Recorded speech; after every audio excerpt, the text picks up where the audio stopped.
アグレプト、これを、ここにかけていく。シャインマスカットはやっぱりそのジベレリンだけだと種が抜けづらい品種。はい、それでは今日はこれです。ぶどうなんですけど、昨日一昨日花切りやって、で今日こんな感じで、もうね早いやつがね満開近くなってきちゃった。ほら、まずい本当は。でなので今日はこれをやっていきます。ストレプトマイシン、アグレプト、これをここにかけていく。だけど今まで何日、この1年2年はずっとこれを1000倍で作って霧吹きでシュッシュって一房ごとかけてったんですけど、今日はちょっと手が回らないんで、これで一気に全部かけていきます。なので5リッター作ってかけていく。でシャインマスカットになんでこれをかけるかっていうのは、これはストレプトマイシンってなんか結核の薬みたいな感じで開発されてるんだけど、無臭歯科にすごく無臭歯科にできるやり口があるっていうことで、ほら書いてある。ブドウ無臭歯科1000倍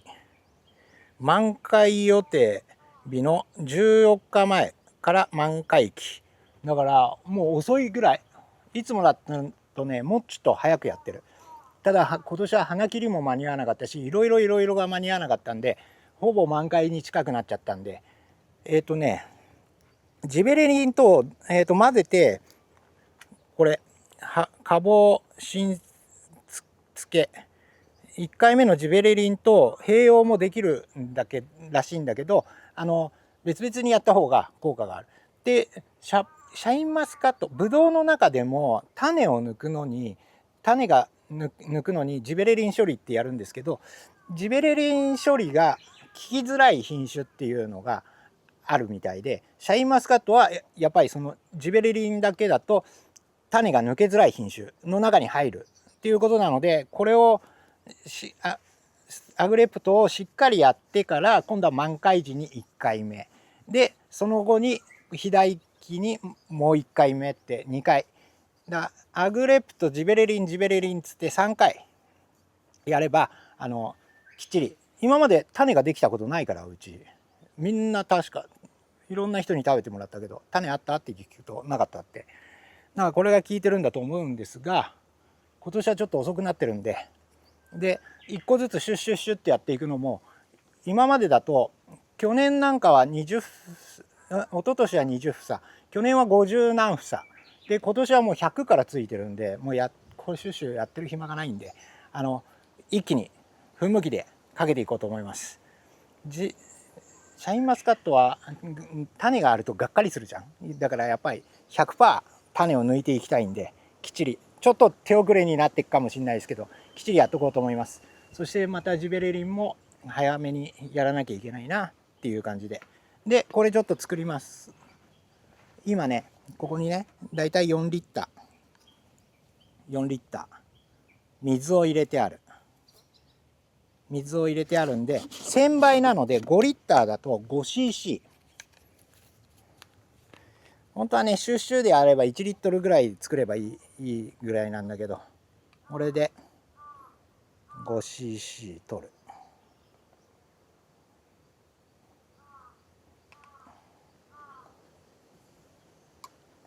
はい、取っ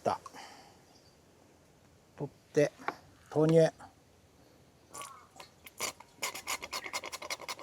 で、今4リッターしか入れてないから、こっちでこれを洗って、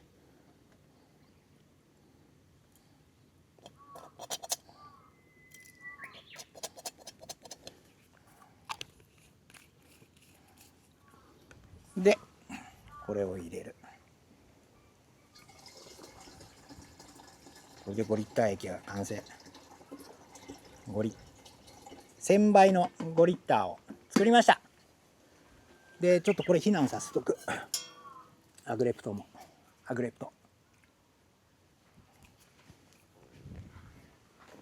で、風がこう来てから、風上にいてね、かかっちゃうといけないから。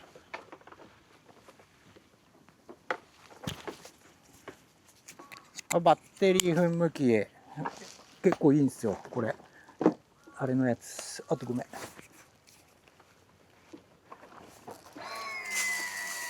ホースの中に入ってる分だけ一回出しちゃいます。こっちから風が来てるからこんな感じでまあ草はめがけていく。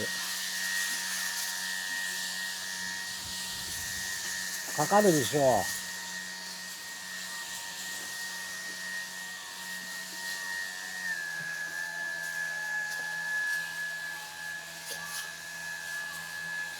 転着剤とかは入れない方がいいらしいよ。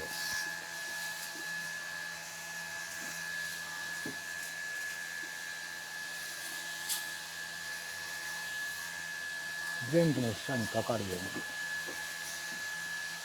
じゃあ一回やっちゃいます。ちょっと避難しててください。はい、それではアグレプトしっかりかけてきました。ほら濡れてる濡れてる。しっかりかかってるかかってる。今度は次はジベレリン処理していこうと思います。まだこれなんかだったらね間に合いそうだけど、本当にもうこれなんかかなり粒先の方のお花も咲いてから明日ぐらいにもう満開になっちゃう。要注意だ。はい、なのでアグレプトやってきました。でもし皆さんはブドウの種抜きとかやってますかね。シャインマスカットやっぱりブドウの種がない方がねブドウ食べやすいしね。もしアグレプトの反応やっぱり小さいうちで大きくなったら種が抜けづらかったとか、もしそういうことがあるようであればコメント欄で教えてくれると嬉しいです。でやっぱり5分かかんなかった。こいつでこれで同分でやったら早いね。薬は使うけどね、本当だったら 1リットル 1cc でさ1リットルでこれで済めばそっちの方が早いんだけど、全体にこうやってビャーってかけちゃった方が仕事が早かったです。忙しい中でもやるにはこっちの方がいいかもしれないです。はい、それではくれぐれもまたコメント欄でいろいろアドバイスいただけると嬉しいです。面白かったらグッドボタンをください。チャンネル登録をいただけるともっと嬉しいです。それではありがとうございました。以上です。